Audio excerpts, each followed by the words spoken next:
पहलगाम में आतंकी पूछ रहे थे कि कौन धर्म के हो। अब हमारी सरकार हमसे पूछ रही है कि कौन जात के हो। अरे भरी संसद में खड़े होकर भाजपा नेता अनुराग ठाकुर ने विपक्ष के नेता राहुल गांधी जी से पूछ रहे थे कि जिसकी जाति का पता नहीं वो जाति जनगणना की बात करते हैं। अब हमारी सरकार और हमारे सरकार के सिस्टम में बैठे लोग हमसे हमारी जाति पूछेंगे कि चलो बताओ भैया कौन से जाति के हो।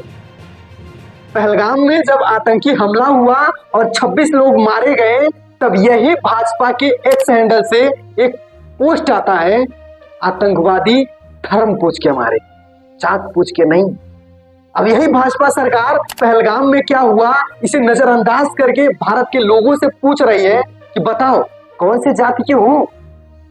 हर कोई नजरें गड़ाए बैठा था कि पहलगाम में जो हुआ उसका बदला जबरदस्त तरीके से लिया जाएगा और लोग सड़कों पर उतरे थे और सरकार से पूछ रहे थे कि जो 26 लोगों की हत्या हुई थी उसका न्याय कब कर रही है सरकार। लेकिन सरकार ने जनता से ही पूछ ली कि कौन कौन पूछ रहे हैं जरा बताओ तो, और यह भी बताओ कि कौन कौन जाति के हो भाई। पहलगाम में जो हुआ उसे नजरअंदाज कर सकते हैं क्या? जो 26 लोगों की जान गई है उसे नजरअंदाज कर सकते हैं क्या? भारत में हिंदू मुस्लिम करने की कोशिश किया जा रहा है। अरे कैसे नजरअंदाज कर सकते हैं बताओ, पूछ रही है जनता। इन सवालों को क्या छुपाया जाएगा? और अगर छुपाया जाएगा तो बताया क्या जाएगा साहब? और बताया नहीं जाएगा तो क्या सरकार के द्वारा पूछा जाएगा कि बताओ कौन से जाति के हो। हालांकि आपको बता दूं, पहले प्रधानमंत्री नरेंद्र मोदी जी ने जाति जनगणना पर सवाल उठाए और इसे सामाजिक विभाजन का कारण भी बताया था। 2023 में उन्होंने कहा था कि देश में सबसे बड़ी आबादी गरीबों की है और उनका ध्यान गरीब कल्याण पर है न कि जाति पर। हालांकि मोदी जी ने गरीबों के लिए कुछ कार्य किए हैं जिनमें से पहला आयुष्मान भारत योजना, दूसरा प्रधानमंत्री उज्ज्वला योजना, तीसरा प्रधानमंत्री आयुष योजना, चौथा जनधन योजना, पांचवा मुद्रा योजना, छठवां बेटी बचाओ बेटी पढ़ाओ योजना, सातवां किसान सम्मान निधि और आठवां अनुसूचित जाति जनजाति और ओबीसी कल्याण।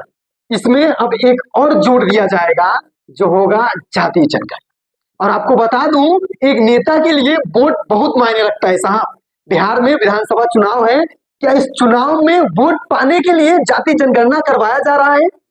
जरा ध्यान दीजिएगा, क्योंकि किसी ने क्या खूब कहा था कि सियासी नेता जो कभी किसी का नहीं होता।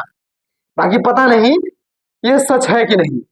हालांकि 30 अप्रैल 2025 को भाजपा सरकार ने घोषणा की कि अगले जनगणना में जाति जनगणना शामिल होंगी। अब सरकार यह कह रही है कि यह निर्णय सामाजिक ताने बाने और संवैधानिक व्यवस्था को ध्यान में रखकर लिया गया है। यह कदम बिहार विधानसभा चुनाव से पहले मास्टर स्ट्रोक माना जा रहा है, क्योंकि बिहार में जाति जनगणना की मांग जोरों पर थी। बाकी आपको बता दूं, देश की जनता की आंख पहलगाम में जो अटैक हुआ, जो आतंकवादी थे उन पर है कि उनके साथ क्या किया जाएगा, मार दिया जाएगा या छोड़ दिया जाएगा। हर किसी की मांग है कि पाकिस्तान के खिलाफ कड़े से कड़े कदम उठाए जाने चाहिए और भारत में पाकिस्तान के खिलाफ युद्ध होना चाहिए।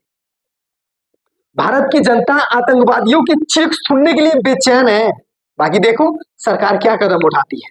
हालांकि भारत की सेना को मोदी जी ने कहा कि आपको हमारी तरफ से पूरी छूट है, पाकिस्तान पे अटैक कब करना है और क्या करना है यह भारत की सेना डिसाइड करेगी। बाकी आपको क्या लगता है पहलगाम आतंकवादियों के साथ क्या होगा? छोड़ा जाएगा या बदला लिया जाएगा? क्या सच में आतंकवादियों से और पाकिस्तान से बदला लिया जाएगा? देखते हैं आगे क्या होगा। बाकी वीडियो पूरा देखने के लिए धन्यवाद। जय हिंद।